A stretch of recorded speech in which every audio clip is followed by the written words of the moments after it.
16. The Devil's Workshop. The seventh basic evil. In addition to the six basic fear, there is another evil by which people suffer. It constitutes a rich soil in which the seeds of failure grow abundantly. It is so subtle that its presence is often not detected. This affliction cannot properly be classed as a fear. It is more deeply seated and more often fatal than all other six fears. For want of a better name, let us call this evil susceptibility to negative influences. People who accumulate great riches always protect themselves against this evil. The poverty stricken never do. Those who succeed in any calling must prepare their minds to resist the evil. If you are reading this philosophy for the purpose of accumulating riches, you should examine yourself very carefully to determine whether you are susceptible to negative influences.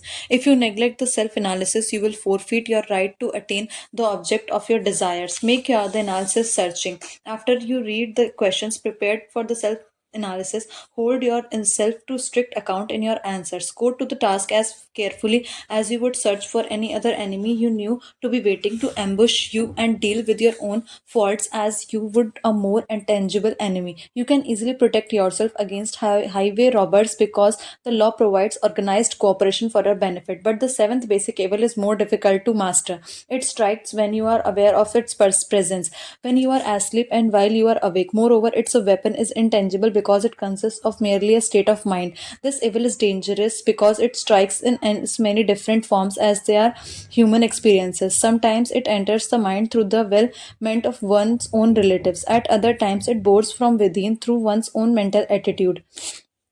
Always, it is deadly as poison, even though it may not kill as quickly. How to protect yourself against negative influences? To protect yourself against negative influences, whether of your own making or the result of activities of negative people around you, recognize that you have a willpower. Put it into a constant use until it builds a walls of immunity against negative influences in your own mind. Recognize the fact that you and every other human being by nature lazy, indifferent, and susceptible to all suggestion that harmonize with your weaknesses. Recognize that you are by nature susceptible to all six basic fears. Set up for habits for the purpose of counter-reacting all these fears. Recognize that negative influences often work on you through your subconscious mind and are therefore difficult to detect. Keep your mind closed against all people who depress or discourage you in any way. Deliberately seek the company of people who influence you to think and act for yourself. Do not expect troubles, as they have the tendency not to disappoint. Without doubt, the most common weakness of all human beings is the habit of leaving their minds open to the negative influence of other people. This weakness is all the more damaging because most people do not recognize that they are cursed by it, and many who acknowledge it neglect or refuse to correct the evil until it becomes an uncontrollable part of their daily habits. To aid this, those who wish to see themselves as they really are, the following list of questions has been prepared. To read the questions and state your answers aloud so you can hear your own voice. This will make it easier for you to be truthful with yourself. Self analysis test question. Do you often complain often of feeling bad? If so, what is the cause? Do you find fault with other people at the slightest provocation? Do you frequently make mistakes in your work? If so, why? Are you sarcastic and offensive in your conversation? Do you deliberately avoid the association of anyone? If so, why? Do you suffer frequently with indigestion? If so, what is the cause? Does life seem futile and future hopeless to you? If so, why? Do you like your occupation? If not, why? Do you often feel self pity? If so, why? Are you envious of those who excel you? To which do you devote most time, thinking of success or of failure? Are you gaining or losing self confidence as you grow older? Do you learn something of value from all mistakes? Are you permitting some relative or acquaintance to worry you? If so, why? Are you sometimes in the clouds and other times in the depth of despondency? Who has the most inspiring influence upon you? What is the cause? Do you tolerate negative or discouraging influences that you can avoid? Are you careless of your personal appearance? If so, when and why? Have you learned how to drown your troubles by being too busy to be annoyed by them? Would you call yourself a spineless weakling if you permitted others to do you thinking for you? Do you neglect internal bathing until auto intoxication makes you ill tempered and irritable? How many preventable disturbances annoy you and why do you tolerate them? Do you resort to liquor, narcotics, cigarettes to quiet your nerves? If so, why do you not try to willpower instead? Does anyone nag you, and if so, for what reason? Do you have definite major purpose, and if so, what it is and what plan have you for achieving it? Do you suffer from any of the six basic fear? If so, which ones? Have you a method by which you can shield yourself against the negative influence of others? Do you make deliberate use of autosuggestion to make your mind positive?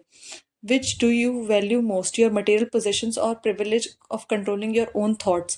Do others easily influence you against your own judgment? Has today added anything of value to your stock knowledge or state of mind?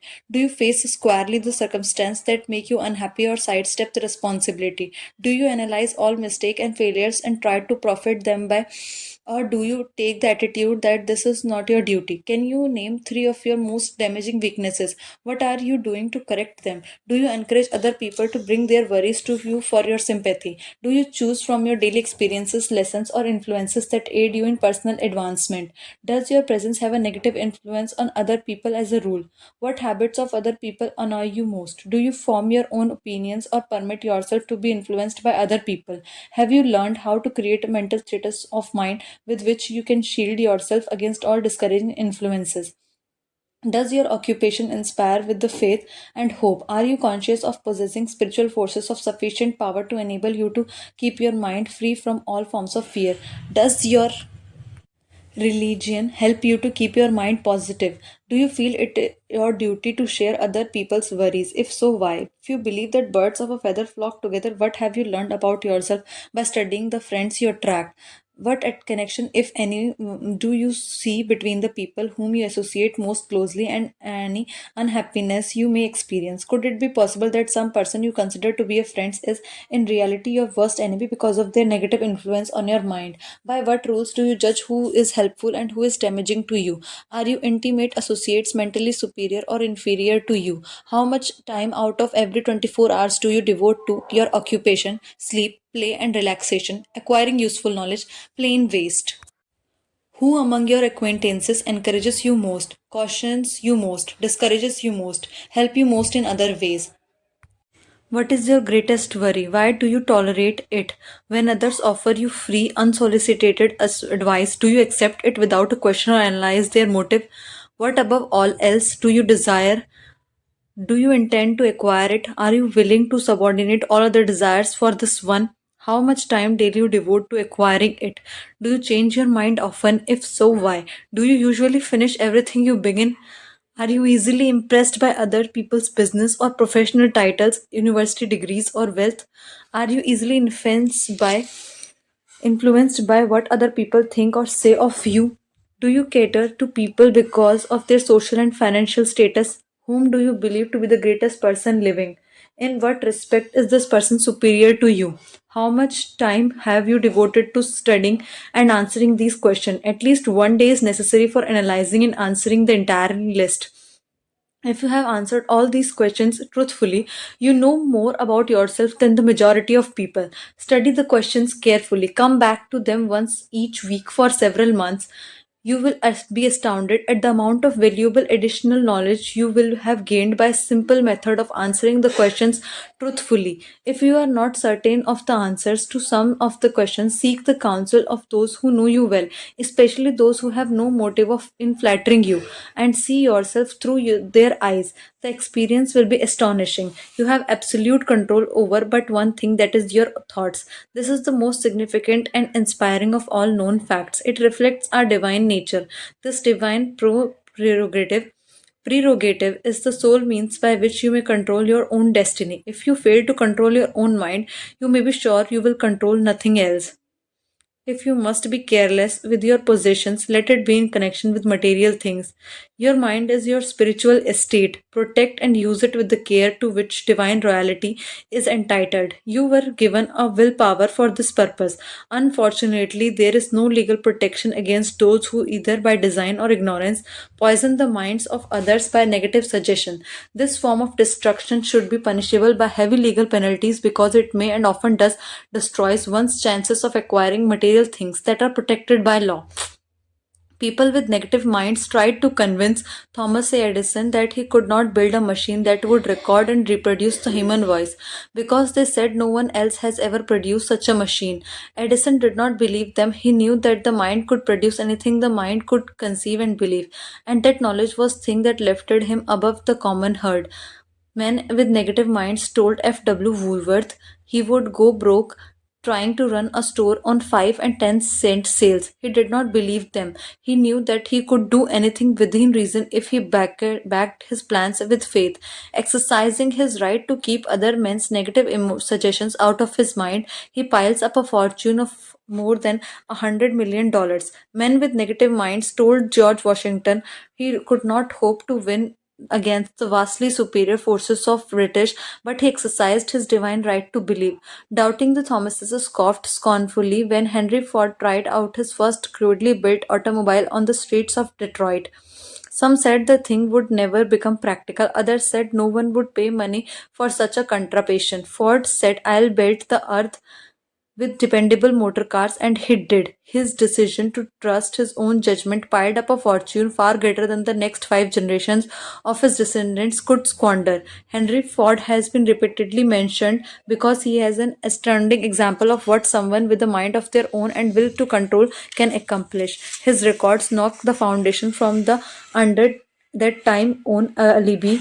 I never had a chance. Ford never had a chance either, but he created an opportunity and bagged it with a persistent until it made him richer than Croesus. Mind control is the result of self discipline and habit. You either control your mind or it controls you. There is no halfway compromise. The most practical of all methods for controlling your mind is the habit of keeping it busy with a definite purpose, backed by a definite plan. Study the record of people who have achieved noteworthy success, and you will observe that they have control over their own minds. Moreover, that they exercise that control and direct it towards the attainment of definite objectives. Without this control, success is not possible. 55 famous alibis. People who do not succeed have one distinguishing trait in common. They know all the reasons for failure and have what they believe to be or airtight alibis to explain away their own lack of achievement. Some of these alibis are clever, and few of them are justifiable by the fact. But alibis cannot be used for the money. The world wants to know only one thing: have you achieved success? A character analyst compiled a list of the most commonly used alibis. As you read the list, examine yourself carefully and determine how many of these alibis, if any, are on your property. Remember, too, the philosophy presented in this book makes every one of these alibis obsolete. First, if only I didn't have a wife and family. Second, if only I had enough pull. Third, if only I had money. Fourth, if only I had a good education. Fifth, if only I had could got a job.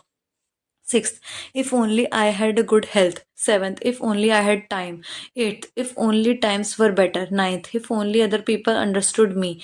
Tenth, if only conditions around me were different. 11th, if only I could live my life over again. 12th, if only I did not fear what they would say. 13th, if only I would have been given a chance. 14th, if only I now had a chance.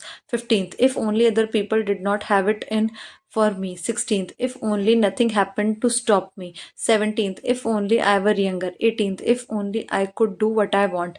19th, if only I had been born rich. 20th, if only I could meet the right people. If only I had the talent some people have.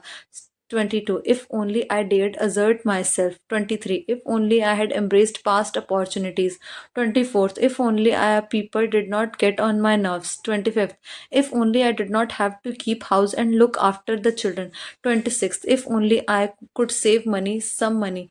27th, if only the boss appreciated me. 28th, if only I had somebody to help me. 29th, if only my family understood me. 30th, if only I lived in a big city. 31st, if only I had could just get started. 32, if only I were free. 33, if only I had the personality of some people. 34th, if only I were not so fat. 35th, if only my talents were known. 36th, if only I could just get a break. 37th, if only I could get out of debt. 38th, if only I had not failed. 39, if only I knew how. 40th, if only everybody did not oppose me. 41st, if only I did not have so many worries. 42. If only I could marry the right person. 43. If only people were not so dumb. 44. If only my family were not so extravagant. 45th. If only I were sure of myself. 46th. If only luck were not against me. 47th. If only I had not been born under the wrong star. 48th. If only it were true, not true, that what is to be will be. 49th. If only I did not have to work so hard. 50. If only I had not lost my money. 51st. If only I lived in a different neighborhood. 52. If only I did not have a past. 53. If only I had a business of my own. 54th. If only other people would listen to me. 55. If only, and this is the greatest of all them all, I had the courage to see myself as really I am. I would find out what is wrong with me and correct it. Then I might have a chance to profit by my mistakes and learn something from the experience of others. I know there is something wrong with me, and or I would now be where I would have been if I had spent more time analyzing my weaknesses and less time building alibis to cover them. Building alibis with which to explain away failure is a habit as old as human race and as fatal to success. Why do people cling to their pet alibis? The answer is obvious. They defend their alibis because they create them. An alibi is the child of one's own imagination. It is the human nature to defend one's own grandchild. Building alibis is deeply rooted habit. Habits are difficult to break, especially when they provide justification for something we do. Plato had this truth in mind when he said, the first and best victory is to conquer self. To be conquered by self is all the things the most shameful and vile. Another philosopher had the same thought in mind when he said, it was a great surprise to me when I discovered that most of ugliness I saw in others was but a reflection of my own nature. It has always been a mystery to me, said Albert Hubbard, why people spend so much time deliberately fooling themselves by creating alibis to cover their weaknesses. If used differently this same time would be sufficient to cure the weakness, then no alibis would be needed. In parting, I would remind you that life is Trott's board and the player opposite you is the team. If you hesitate before moving or neglect to move promptly, your draughts will be wiped off by the board by time you are playing against a partner who will not tolerate indecision.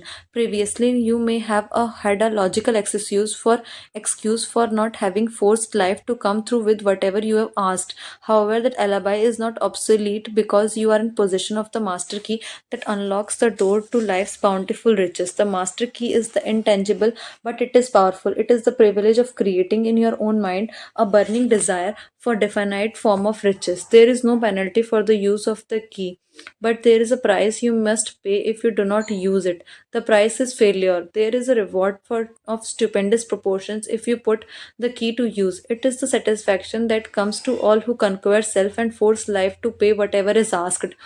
The reward is worthy of your effort. Will you make the start and be convinced if we are related? Said the immortal Emerson. We shall meet. In closing, may I borrow his thought and say, if we are related, we have, through these pages, met.